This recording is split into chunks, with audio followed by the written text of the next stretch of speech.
Since I've started making painting videos on my channel, some people have contacted me to ask me about my supplies.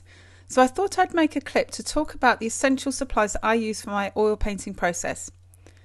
I should also state that I am not being sponsored for any companies, so all of my views on these products are without product endorsement and are completely impartial. I've tried to use rip-off paper palettes, and these are useful for some occasions, but my main palette that I use on a daily basis now is a glass panel that I had cut at the glass cutters. I actually have two of these. I had them cut to size to go in my palette container. They are 4mm thick, and importantly they are made of toughened glass and have polished edges. The reason for this is so that you don't cut yourself on the edges, and also the reason that they're toughened glass is if you drop them then there's less chance of it breaking, or put it too hard onto a side. Again, it needs to be toughened glass for safety reasons. I had these made at a fraction of the price of the glass palettes that you buy online, and had them cut to fit my Masterson palette box. Again, I have two of these boxes as I sometimes have to walk away from painting for a couple of days, so it'll keep the paints moist for as long as you store them with the Masterson Stay Wet sponge. I tried it without this Stay Wet sponge and it dried out a lot quicker, so the sponges are worth the extra money. I've been experimenting with a wide variety of oil paints over the past few years, and there are two types that I'm now using. One of them is for my commission work, and that is Michael Harding oil paints. The reason why I like this brand is that I like the saturation and vibrancy of the colours, and also the fact that they're handmade. They're a little bit more expensive, but this is because they have a higher pigment quality, which means they are more resistant to fading. I will also sometimes use water mixable oils, and when I choose to use these, I use Cobra water mixable oils as I like the consistency of the paints and the range of colours, as well as the light fastness rating, which you really need to have if you're going to be selling your work. I like to use mediums to speed up or slow down the drying process. For water mixable oils, I use Winsor & Newton Artisan medium if I want to slow down the drying process, but also it improves the flow and also it creates a glossy finish to the work. To create a glazing effect on water mixable oils, I use Cobra water mixable oil glazing medium. I will put links in the description on how I use these mediums in my work.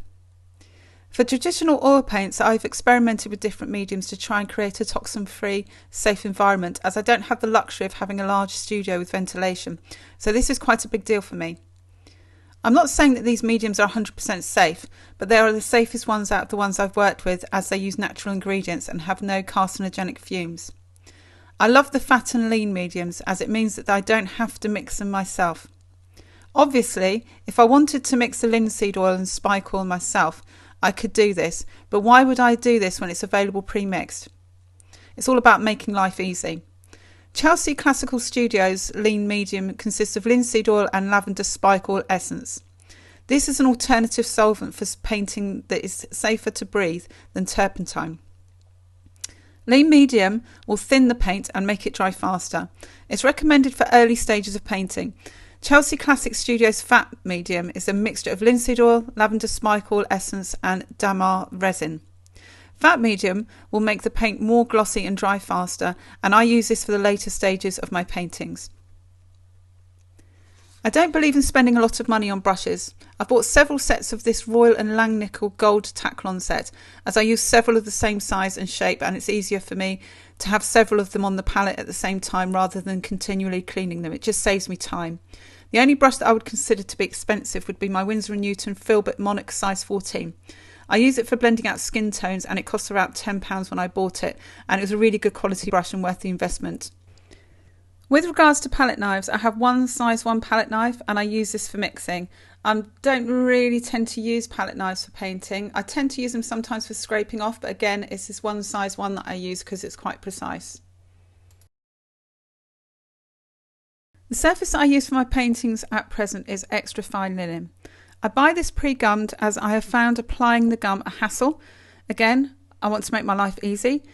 There may be some purists out there that say that they find it easy, but for me, I just want to get on with painting as soon as possible. So why use linen? I've actually made a video about the pros and cons between linen and canvas, with detailed testing on both of the mediums. And there is a link in the description below as to why I use linen in my work. So if you're not sure whether it's for you, check that out. But also you might want to look at the description below. The supply that I use for my linen, they sell samples for as little as 50p. So I've put a link below of the samples that I use, and you may want to check those out. There's also a book of all the different linens that they sell, so that might be something that you want to look at. I do also sometimes use paper for oil painting, and this is something that I have in the past been asked about. Yes, you can use paper as long as it's the right type of paper. In the past I've used Arches hot press watercolour paper, and to that I add 2 or 3 layers of primer, and you can also use colour in that if you want to have a tint to it. But recently I've been using acrylic acid free paper. It's age resistant also, by a company called Hanmüll. I hope I've pronounced that correctly. I was told that it was smooth when I ordered it, but it actually has a slight surface to it, and I actually quite like that. It's also very thick. If you're selling your work for longevity though, I would recommend painting on linen or canvas. But I do find that the painting on the paper is a quick solution if you don't want to stretch a canvas or nip out and buy a canvas. I just find painting on paper is a good alternative, and it keeps the cost down. But if you wanted to keep the cost down with the linen, because buying a linen is incredibly expensive, a linen stretcher is incredibly expensive, then you could also make your own.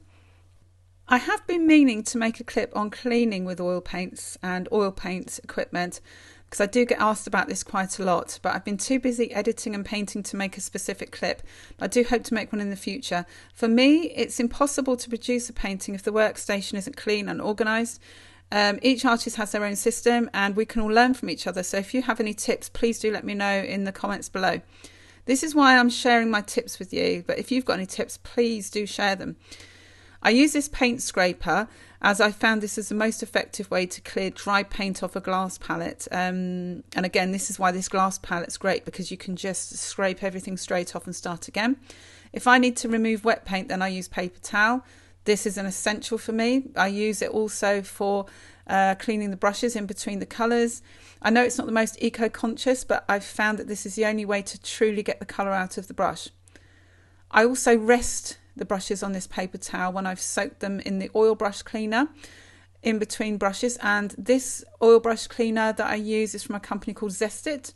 I do use several of their products as they're non-toxic and non-flammable alternative to turpentine and odourless mineral spirits, and it's also got a pleasant citrus smell. It can also thin paint, which is great. Once a week, if I'm painting on a project, I'll clean the brushes with Master's brush soap.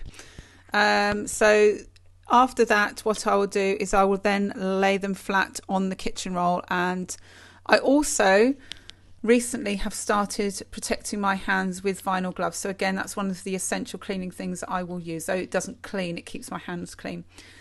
This has been a recent development because I found that my hands were getting messy and it was getting the rest of the house dirty. So this is something that keeps the whole studio space and my house clean. The first essential extra, I'm sure that has saved me a vast fortune, is this toothpaste squeezer, as it squeezes the paint right to the end. So you're saving money for this small outlay. Another essential extra is this easel that I've had for over 20 years. It's by Daler Rowney and it's pretty basic, but it's had several house moves and it's still going strong. If you're looking to invest in a solid easel, I can thoroughly recommend this one.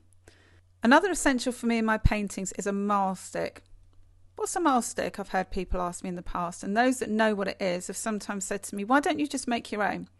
Well, I could, and I did for some time during lockdown get by with a handmade one, but it wasn't long enough, and because my paintings are quite large, and this one that I got from Jackson's changes in length was so cheap, it wouldn't be worth me making one, and painting has been so much easier since.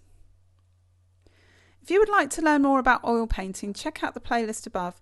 If you would like to find out more about my real-time tutorials, click out the link at the bottom. And don't forget, if you want to buy any of these essential items, then look in the description below. There are all the links that you will need.